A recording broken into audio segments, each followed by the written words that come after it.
É uma alegria grande a gente estar de volta, como temos podido estar todas as semanas. E eu gostaria que você fizesse o que eu sempre peço para ser feito. Se você tiver liberdade, convide alguém para assistir o programa que está começando agora. Mas enquanto isso, eu quero oferecer a você a chance de ver uns takes gravados há muito tempo atrás, há quase 10 anos atrás, numa viagem a Israel, uns papos livres acontecendo dentro do carro, ou na hora do almoço, em outros lugares, e faz parte de um material amplo. Obviamente que a viagem não é isso, é apenas o que aconteceu com quem estava ali na minha intimidade e gravando algumas das nossas conversas. Com vocês, então, esse flash.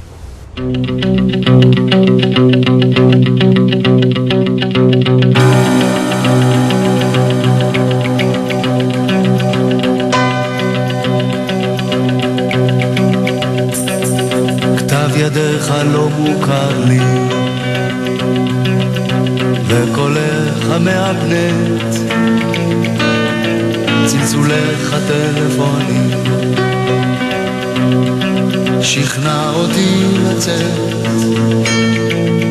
מהבית החם לרחוב הקשה אל העולם. התבטלתי כשקראת לי כי אסור היה לי אז לפרש את סימניי יאותות של אהבה כבר שכחתי מתי אהבתי ומתי את כל חושיי איבדתי כאן. האם שמת לב אני ביקשתי רק...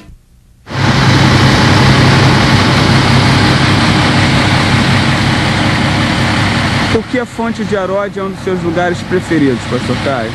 Porque ela está aqui desde sempre. Está aqui há milênios.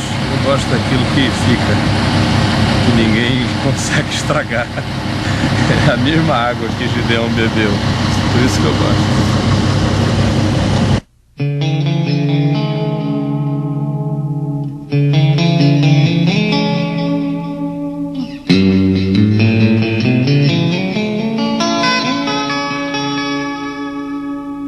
את היית כבר בת 21. Na semana passada, nós lemos o texto de Mateus no capítulo 6. E esse texto eu quero que você o ouça de novo.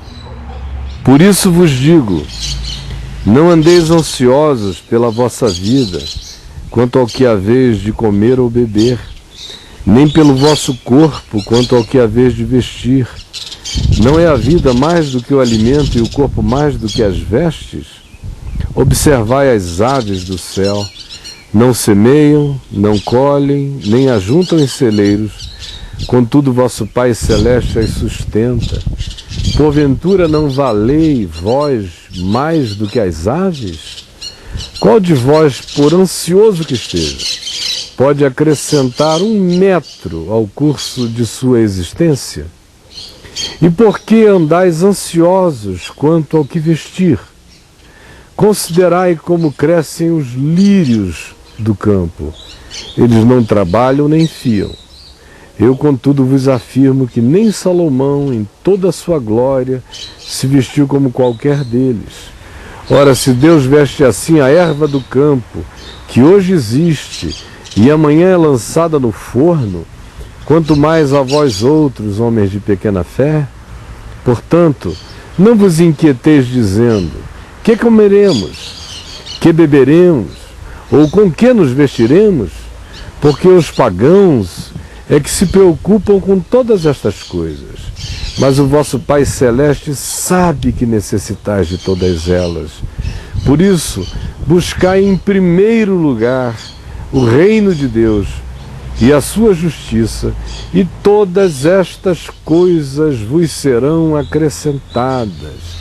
Portanto, não vos inquieteis com o dia de amanhã, pois o amanhã trará os seus cuidados, basta ao dia o seu próprio mal. Jesus está dizendo que viver ansioso é burrice. Eu expliquei isso amplamente na semana passada, amplamente no espaço de 25 minutos. Mas cabe muita coisa em 25 minutos. E se você tem boa memória, você lembra de todas aquelas coisas que eu disse. A ansiedade é um sentimento burro, porque ele não faz prevenção de nada, porque ninguém acrescenta 1 metro ao curso da nossa vida, porque nós não temos nenhum poder sobre coisa alguma, porque até mesmo aquilo que a gente chama de meu poder não subsiste a um vírus que nos ataque. A ansiedade é burra, é tola, ela vicia o coração na incredulidade, ela faz o coração a mente se tornar neurótica ou paranoica, ela fragiliza o ser para o enfrentamento do dia mal, porque Jesus disse que cada dia traz sua própria dificuldade. Eu não preciso viver com isso na mente, nem antecipando angústias na vida.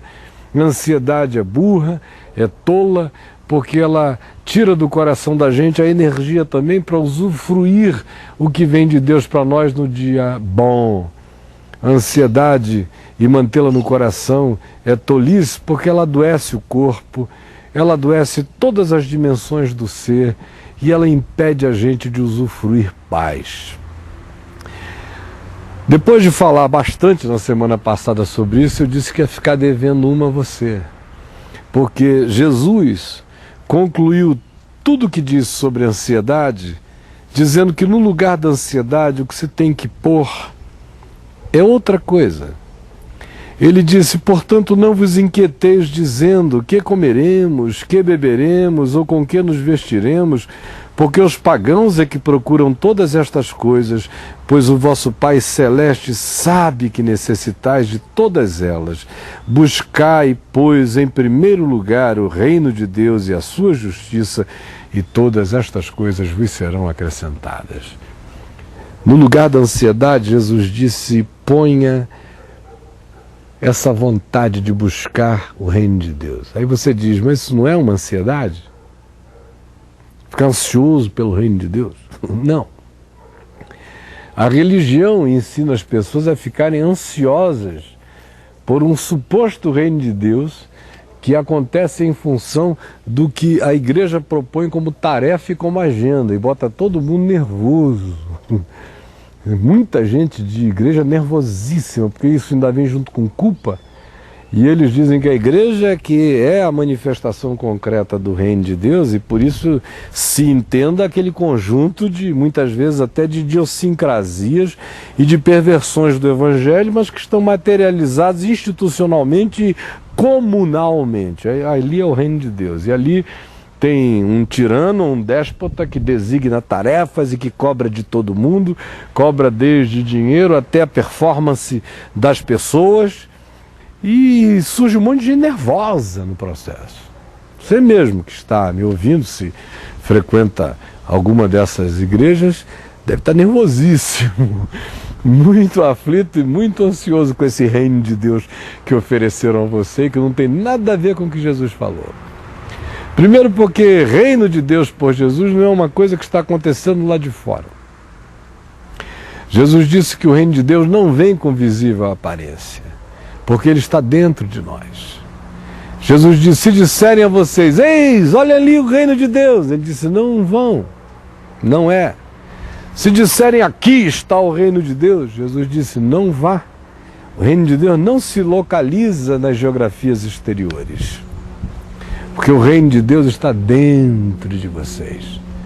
Então não existe nenhum lugar para ser visitado como o reino de Deus, nenhum Vaticano é reino de Deus, nenhum templo maior é reino de Deus, nenhuma igreja concreta física é reino de Deus, nenhum movimento conduzido por homens é reino de Deus. Só Deus conhece o reino dele, porque o reino dele acontece nos corações dos homens, não vem com visível aparência. A gente só pode saber onde o reino de Deus está se a gente olhar para dentro de nós e encontrarmos o reinado de Deus em nós. Se eu não puder encontrar o reino de Deus em mim, não há nenhum outro lugar onde buscá-lo fora de mim. E buscar o reino de Deus em mim não é uma tarefa de ansiedade, ao contrário, é uma tarefa de descanso. O trabalho é descansar.